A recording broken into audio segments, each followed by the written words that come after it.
Dawk li ġejjin se jkunu jiem impenjattivi ħafna għal Carmenu Vella, innominat Malti għall Kummissjoni Ewropea.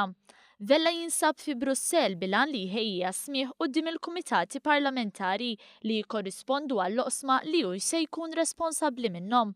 U l-pressjoni żdiedet xi ftit issa li sar magħruf li Vella se jkun l-ewwel kummissarju nominat li jgħaddi minn dan il-proċess meqjus bħala diffiċli.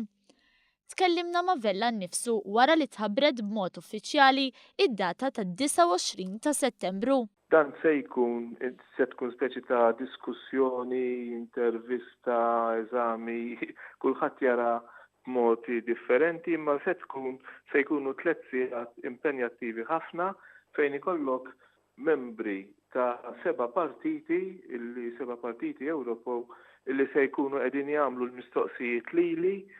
U bħalissa diġà bdew deħlin il-mistoqsijiet bil-miktub, mistoqsijiet li jridu jitwieġbu sas-26 ta' Settembru. Jiena qed nagħmel minn kollox ovvjament biex tkun preparat kemm wieħed jipprepara kemm jista' jkun. Ovvjament għandna l-problema taż-żmien. L-aħħar hearings li saru kien hemm kull kummissarju kellu qisu ġimgħat ċans biex jipprepara il-portfolio tiegħu. Fil-każ tiegħi jiena qisu għandi 2 portfolios li rrid nipprepara kollox f'għaxar tiem. Il-proċess ta' smigħ mistenni jintemm it-3 7 ta' Ottubru u fit-8 u d-9 ta' Ottubru il-gruppi jiltaqgħu biex jagħmlu analiżi ta' dak li jkun ħareġ.